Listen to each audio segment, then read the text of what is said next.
La Banque royale du Canada a remis un montant de 30 000 à la Fondation de l'Hôpital du Sirois, un don majeur qui vise particulièrement le volet de troubles de comportement chez les jeunes. Kathleen Favreau-O'Brien, directrice générale de la Fondation, nous explique le programme Équipe qui sera bonifié grâce à ce don.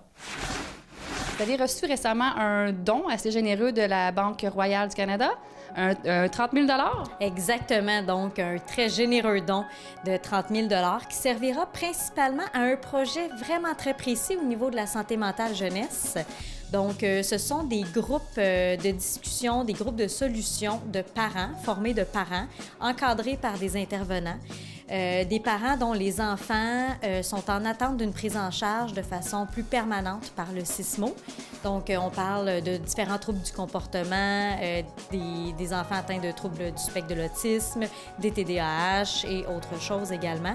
Donc, ce sont des groupes de parents formés à peu près de 20 à 30 personnes qui se réunissent régulièrement sur une période d'à peu près 9 à 10 semaines et où les intervenants sont amenés à discuter avec les parents et de trouver des solutions facilement adaptables à la maison pour justement aider l'enfant lors d'apparitions de crises ou de symptômes liés à leur situation en santé mentale.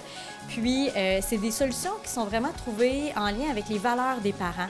Donc, vraiment plus facile pour le parent à mettre en place à la maison. Puis, il participe aussi, le parent, à trouver des solutions. Donc, c'est vraiment pas du top-down, donc imposé par différents intervenants. Les parents trouvent leurs solutions qui leur conviennent le mieux.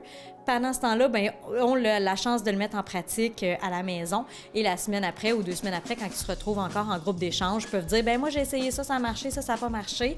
Et puis, ça permet en sorte de réduire les délais de prise en charge. Oui, parce que là, on parle d'un 4 à 6 mois, je pense, en moyenne. Votre objectif, c'est de réduire ça? Bien, ultimement, qu'il y ait de la prise en charge vraiment dès les premiers signes d'une apparition de crise en santé mentale jeunesse. Donc, c'est des enfants de 3 à 16 ans, donc ça peut vraiment varier. Mais il y a un objectif de prise en charge avec le programme Équipe qu'on appelle, là, ces sessions de discussion-là, très rapides. Mais par la suite, ils vont quand même être pris en charge par le CISMO avec des intervenants médicaux et tout ça, parce que là, on parle d'intervenants plus sociaux, donc avec ce programme-là.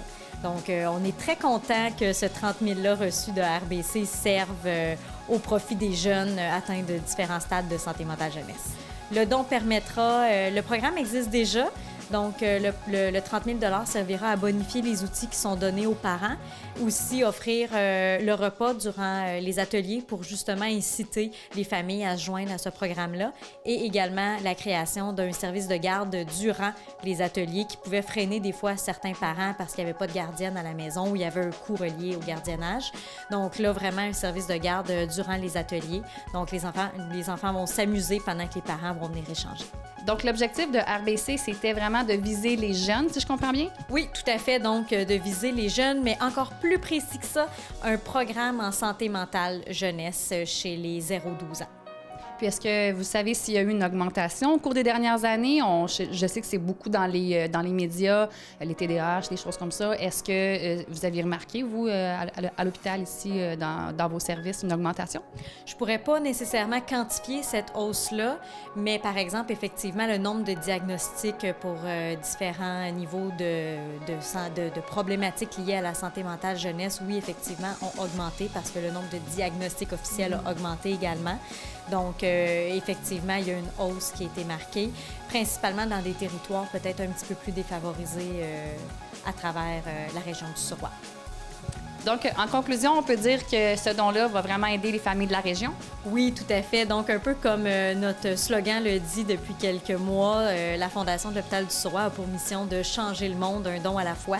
Donc, ce généreux don-là de 30 000 de la RBC vient nous aider dans la réalisation de notre mission et on les remercie énormément. Mais merci beaucoup, Kathleen. Merci.